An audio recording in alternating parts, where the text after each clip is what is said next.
in relation to human rights in Myanmar. Call the member for Fremantle.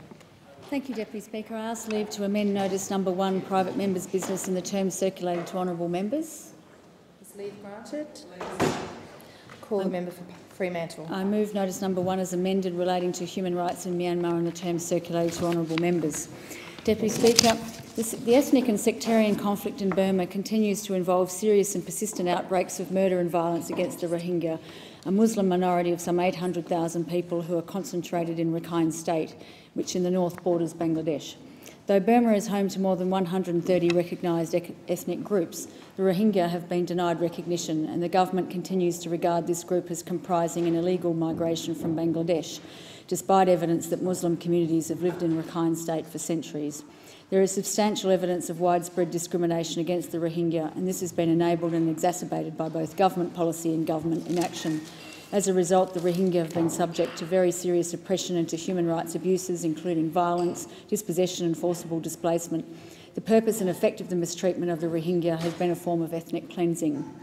People have been forced out of their homes, out of the towns and cities where they've lived all their lives, and into camps where conditions are dangerous to health, especially now in the monsoon season. The oppression of the Rohingya has led many to flee by boat, and this in turn has resulted in deaths at sea, detention and incarceration without due process of asylum claims, and in the exploitation, ransoming or trafficking of vulnerable people, especially through Thailand.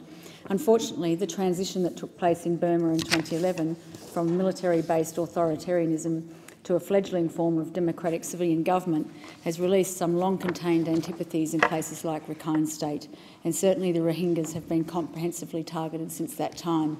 Conflict between Buddhists and Rohingyas in Rakhine State in 2012 resulted in nearly 200 people killed and more than 100,000 Rohingyas displaced.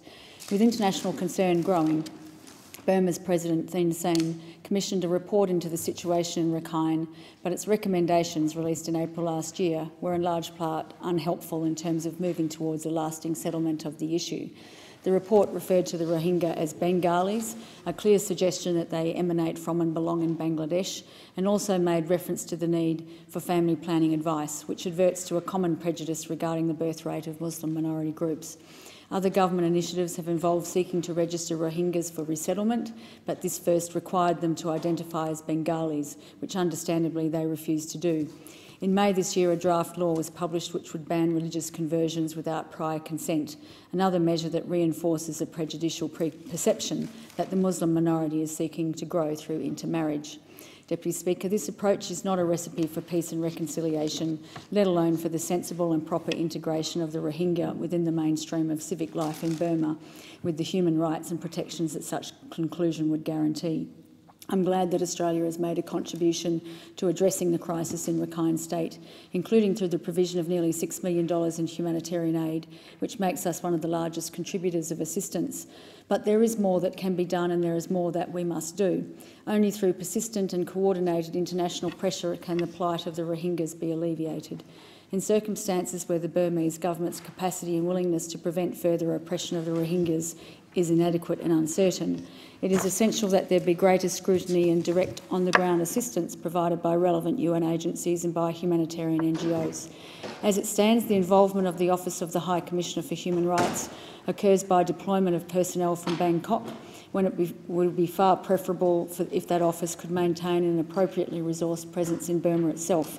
Similarly, the banning of Médecins Sans Frontières, or Doctors Without Borders, from operating in Rakhine State is unacceptable and must be protested at the highest level. Médecins Sans Frontières has been the principal provider of healthcare in Rakhine, operating 9 clinics in towns across the state, but it was ordered by the Burmese government to cease providing this critical function on the grounds of alleged impartiality shown towards the Rohingya. The real reason may be that MSF has been prepared to report accurately on atrocities committed against the Rohingya, such as the incident at Mungdaw earlier this year, where 48 villagers were killed. Deputy Speaker, in April, the Asia Society announced that a team from Reuters had won the 2014 Osborne Elliott Prize for Excellence in Journalism on Asia for their series of investigative reports on the dirty war against the Rohingya people. I encourage interested members to visit the Asia Society website, which includes links to all the Reuters reports, and which, in addition to presenting both the complexity of the big picture and the tragedy of individual human stories, also reminds us of the importance of free, courageous journalism at a time when journalists like Peter Greste and many others are silenced by regimes that would prefer to operate without criticism or scrutiny. Finally, can I thank the government for supporting this motion and those members who are contributing to this debate. I'm sure that there is a shared recognition of the terrible mistreatment of the Rohingya minority by their own government and a shared desire to see Australia take all appropriate action to help bring this oppression to an end. Thank you. Thank you, Member. Is the motion seconded? Of course. I call the member for Barrera. I rise not only, Madam Speaker, to support the motion but also to second it. And I'm delighted to do so. I thank the member for her consultation about the form in which it might take, and I commend her for bringing it forward. Can I just say Australia, and I've said this frequently, is an example to the rest of the world, where people of different faiths, different religions, different cultures, different races can function effectively as a community, committed Australians. I'm very proud of what we are able to achieve, and I say to other people in other parts of the world, they should look to Australia as an example, because it is possible. I thought at the time when Burma was able to change fundamentally from a military dictatorship, that we would see a change for all of the people of Burma through democratisation. And when we were welcoming Aung San Suu Kyi here to Australia, somebody who has fought for it, I saw that as an ideal opportunity. And I said that to her in the context of the issue that we're speaking about here today. Because this is a very special time for Burma to be able to demonstrate that you can bring about political change, and it can be change that is for the benefit of all of the people of the nation. And so it's in that context that I think we need to understand that the Rohingya are indigenous to Myanmar, Burma. They are today denied the right to be who they are. They've existed there for over 1,000 years. They've always identified themselves as Rohingya, and I believe they will always do so. And yet their identity is being destroyed. There was a recent census in which the questions put excluded people identifying as Rohingya. Anybody who wrote this down wasn't even going to be counted. There has been displacement, there's been violence. The citizenship law that formalised the exclusion of their nationality restricts movement, marriage and now religious conversion. Rohingya have a ban on having more than 2 children, on land rights, on education. They're treated as illegal. On top of that, there are restrictions, as the member for Fremantle noted, on humanitarian groups being able to have offices in Burma, Myanmar, for them. They're people who have been left to either leave or fend for themselves. Now, I've met with delegations, I've spoken about this issue, I addressed a conference at the University of Western Sydney on this matter. I've met with the president of the local group of the Rohingya, Dr. Myint, and I know that they all are very concerned. They don't wish to be seen as Bangladeshis. They don't want to identify as another nationality. They want to remain in their homeland. They want to remain as Rohingya, and they want freedom. So I'm pleased that our Foreign Minister, Julie Bishop, who recently visited Burma, she had discussions with the President, Thein Sein, and with members of the government and with human rights advocate Aung San Suu Kyi. She met with representatives of both the Rohingya and the Rakhine communities during her visit, and I'm informed that she raised directly the human rights issues with the government during this time. She has informed me that the government is very concerned about this issue, and I think that is as it should be. We have been providing aid to assist with humanitarian needs in the Rakhine State, and the government will continue to do so. I'm told that in 2014-15 we'll increase development assistance in Burma to an estimated $90 million. So I do join with the member for Fremantle in calling for the government to commit itself to a reform process, to allow humanitarian assistance and protection, to give people the ability to enter the areas of Rakhine and set up offices, to allow the UNHCR to be there. I join with her in calling for fair trials for all those people held in prison, to abandon harsh laws and further laws on restricting religion, land rights and like matters. I think the Citizenship Act has to be amended, and I urge the government to take positive and necessary measures to prevent further violence. I call upon the government to provide its own humanitarian assistance and to return internally displaced people to their own homes. This is an important time for the future of this nation. How they deal with this issue will determine the way in which the country will be seen. I commend the member for Fremantle for giving us all an opportunity to speak about this matter in a bipartisan way as we seek to protect the rights of individuals. The question is that the motion be agreed to. I call the member for Werriwa. Whilst the reform process continues in Burma and there are positive aspects, and on the other hand, Human Rights Watch speaks of an uneven reform process and laws not being enforced, laws were being enforced inconsistently. Nevertheless, the manifest main problem facing this country at the moment is the situation of the Rohingya in Rakhine State.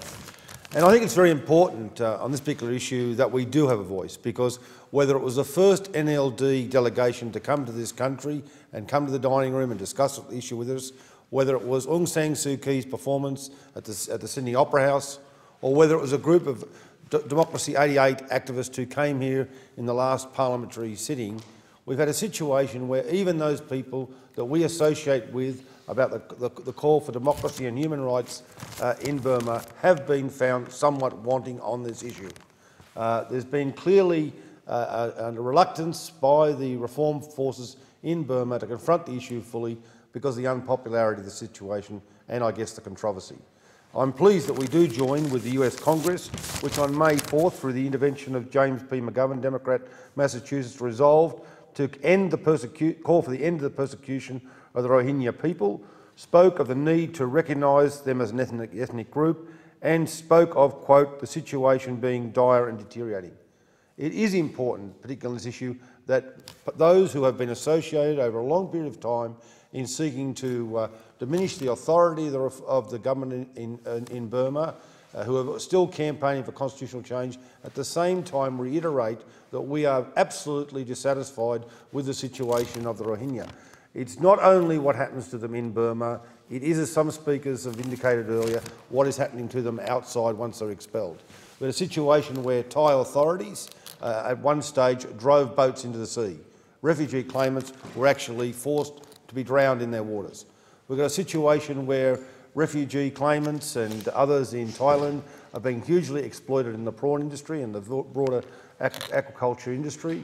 We've got a situation even in Bangladesh where their religious confreres condemn them in reality to very third-rate conditions. There's no proper camps. People are basically exploited in Bangladesh once expelled from Burma. And indisputably, this question of their definition, their rights in the country, is a concern. The Hindu newspaper of March 30th, 2014 quoted government spokesman Yi Tut as saying, "If they describe themselves as Rohingya, we will not register it." People not having, as in Australia, the right to self-define. They're basically being told they are Bengalis, full stop, or you're not counted. MP Aung Mai Kwai went on to say they will only write down Bengali because Rohingya doesn't exist. And the previous speaker made clear that there's been a Muslim presence, not only the Rohingya, a few other groups as well, in the country for 1,000 years. Yes, there might have been some flow of Muslims into Burma in recent decades because of overpopulation, despite the historic efforts of the Bangladesh government on birth control, but indisputably there's been a strong presence, and it's only since the 1970s that we've seen this very strong Buddhist, chauvinistic kind of move going very strongly against them. We've heard earlier today of restrictions in regards to marriage, in regards to the number of children they can have, and now a contrived attempt in regards to conversions to further restrict them. We have had a situation where in 2012 there have been various estimates about how many people were displaced, but let's just, for the sake of argument, accept the government's position of 50,000. That was accompanied, of course, by uncounted wide variations of death estimates, the destruction of houses, destruction of shops, and that has continued through 2013. Violence in Maktila in March of 2013, knowledge of that, information suppressed. August, the burning of houses and shops. October last, at least 7 people murdered, another 50 in March of 2014. So it's a very sad tale of a lack of intervention by the government to protect these people, in some cases collusion of police in their suppression. It is important that Australia, in giving this foreign aid to the country, is out there campaigning that Médecins Sans Frontières is allowed back into the area, because one of the criticisms is that from Human Rights Watch and others that we can't get information, we're not certain, the government's suppressing information. All these things are important that Australia does exercise its influence on the matter. Thank you. The question is that the motion be agreed to. I call the member for Brisbane. Oh, thank you very much, Deputy Speaker. Look, I also rise to support the motion that's been brought before the House for the member for Fremantle, and I thank her for her ongoing commitment, particularly in putting this motion here today so that we can all join with her. At the onset, and by way of clarification, the Australian government is very concerned and is watching developments in Burma very closely. And I thank the member also for amending her motion as well to make use of the word Burma has a term that now appears in Australian formal government communications. The Burmese embassy was advised about these changes on the 8th of November, and Australia is a major donor, and increasing our development assistance has been very important, particularly to the tune of $90 million in 2014-2015.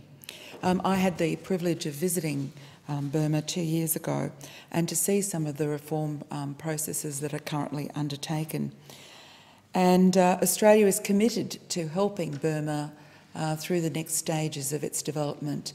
And I met with a number of government agencies, including the UNDP, to see how that economic, political and financial and other health reforms are going to take place. So it is at a pinnacle, it is at a crossroad of its development. But sadly, all the goodwill in the world can exist, but if we do not solve the issues and the violence in Rakhine State, the rest of the world will be watching very, very closely. Here is an opportunity for the country to move forward, and the Abbott government hopes that any constitutional amendments provide a strong and inclusive democratic system in Burma, but ultimately what happens in the future is a matter for the Burmese people. Burma's government has made notable progress in improving its human rights records since 2011, but there is so much more to do. And Deputy Speaker, the Burmese government's made notable progress in improving human rights. The challenges remain, and we see the hostilities, the tensions, the violence, particularly with ethnic minority groups in the Rohingya state and Rakhine state.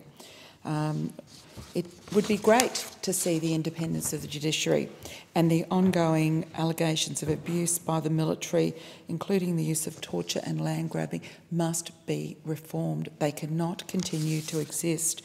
Violence between the Rakhine Buddhists and the Muslim Rohingya in 2012 left 140,000 internally displaced people, mostly Rohingya, and I've seen many of them in camps. The situation remains bleak. On the 26th to the 27th of March, violence targeting UN officers and international NGOs resulted in the destruction of property, reallocation of aid workers, including Australians, and improvements include the release of more than 1,100 political prisoners, the establishment of a National Human Rights Commission and greater freedoms of the press.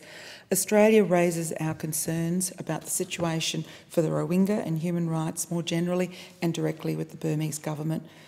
And it was great to see my parliamentary colleague, the Minister for Foreign Affairs, the Honourable Julie Bishop, issue a media release expressing concerns about the humanitarian situation in Rakhine State and the targeting of the UN and NGO officers. Immigration Minister Morrison also raised Australia's concern during his visit to Burma between the 6th and the 9th of February this year. And in her most recent visit to Burma on the 2nd to the 9th of July, Minister Bishop again raised these human rights issues, with meetings with the leaders of the country.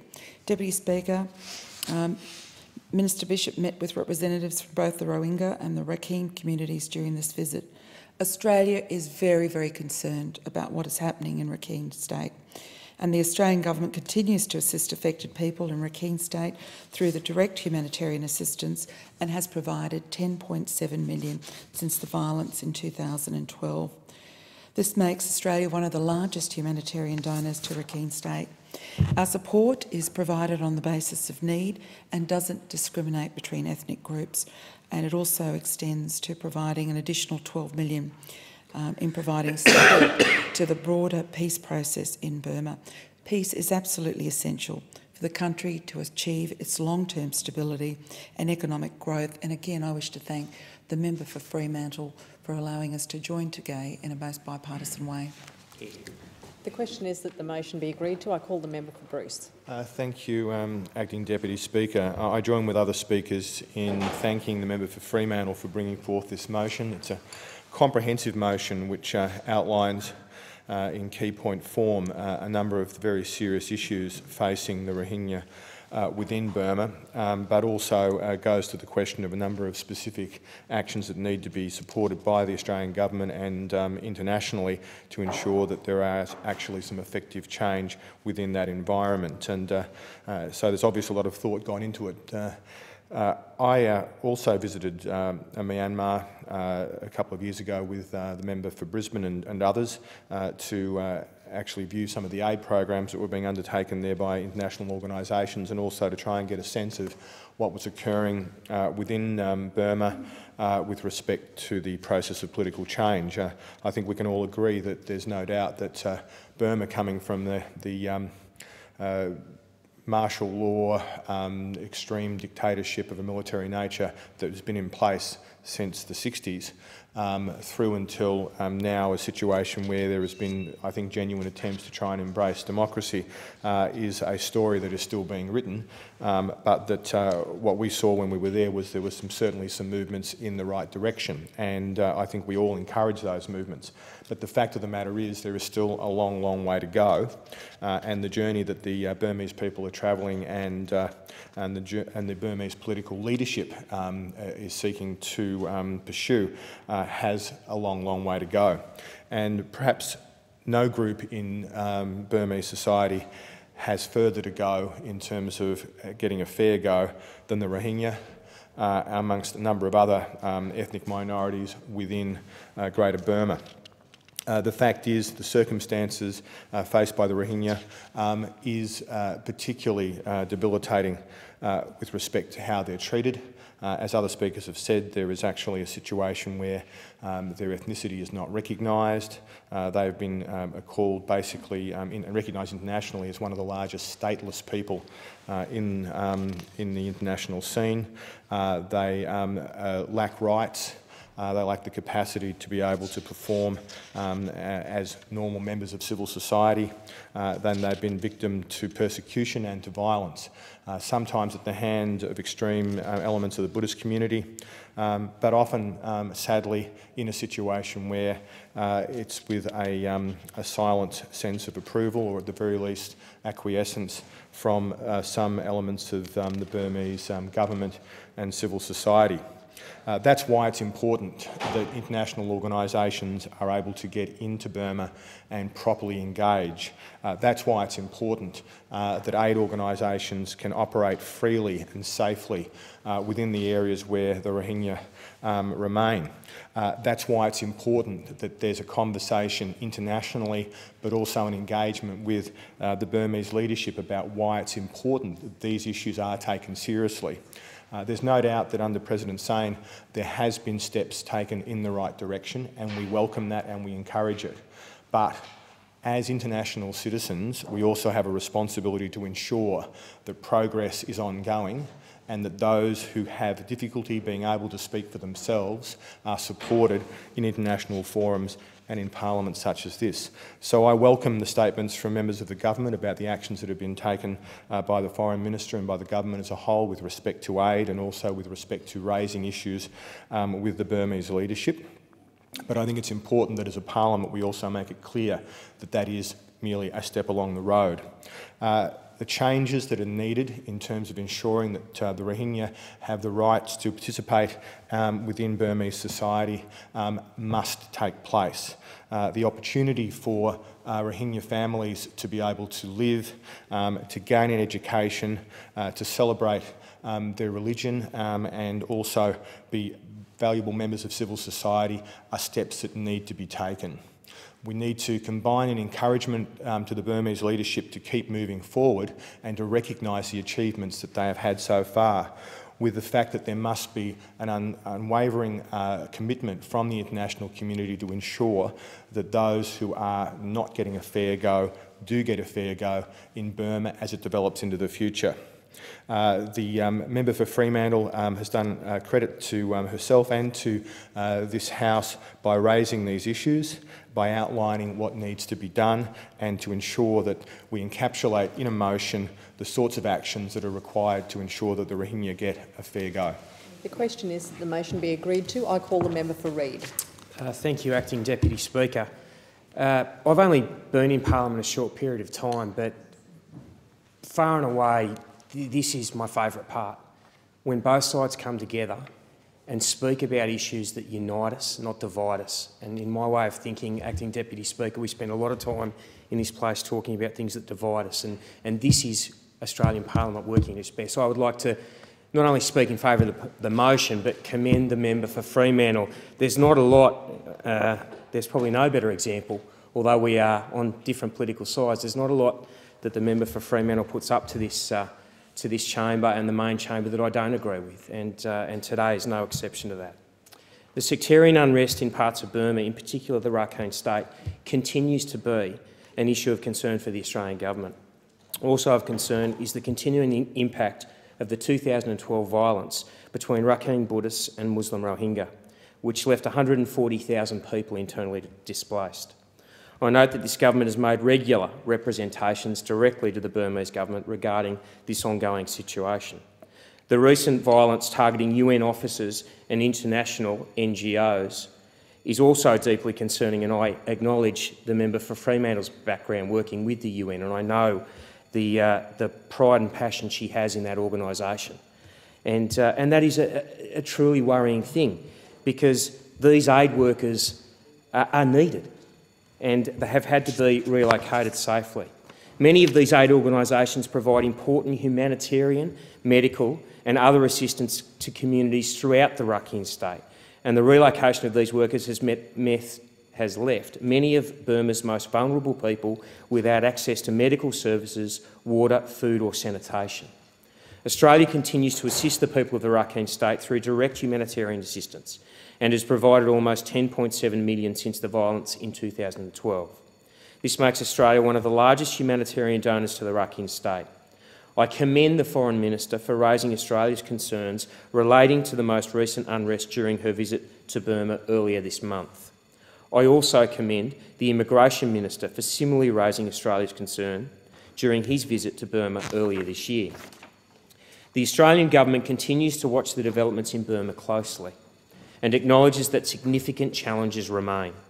Despite these remaining challenges, it is notable that the Burmese government has made progress on improving its human rights record since 2011.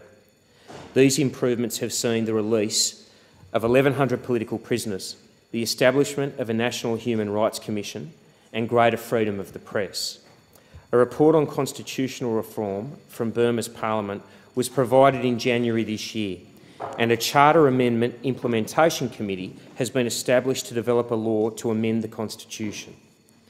The Australian Government supports this reform process and is committed to helping Burma be a politically stable and economically prosperous country in our region again. Of course, as an end result to these reforms, I hope any amendments promote a strong and inclusive democratic system in Burma. Looking to the future, it should of course be a priority for the Burmese government and its people to resolve the sectarian unrest in parts of Burma and provide a safe and secure environment for aid personnel. I would also like to express my wishes to see Burma's government implement reforms to reflect values that we as Australians hold so dear. Values such as removal of discriminatory legislation, recognition of all minorities, a right to a fair trial for all, freedom of movement, religion, work and access to healthcare and education. As I have mentioned before, the Australian government is one of the largest humanitarian donors to the Rakhine State. We are also a large donor to Burma as a whole, and Australia increased its development assistance program to Burma to an estimated $90 million in 2014-15. Australia also provides $12 million to support the broader peace process in Burma, without which there is little chance of a stable and prosperous economy to grow. Australia has long advocated for resolution of the situation in the Rakhine State with all the country's leaders, and will continue to do so in the future. It's an honour to speak in favour of this motion that the member of Fremantle has brought, recognising that as the member for Reid, I have a diverse community, and having sat and spoken to Rohingya Muslims in my office and listened to their stories personally, this one is close to my heart. Congratulations for doing so, and may we work together to make a change. Thank you. I thank the member for Reid. The time allotted for this debate has expired. The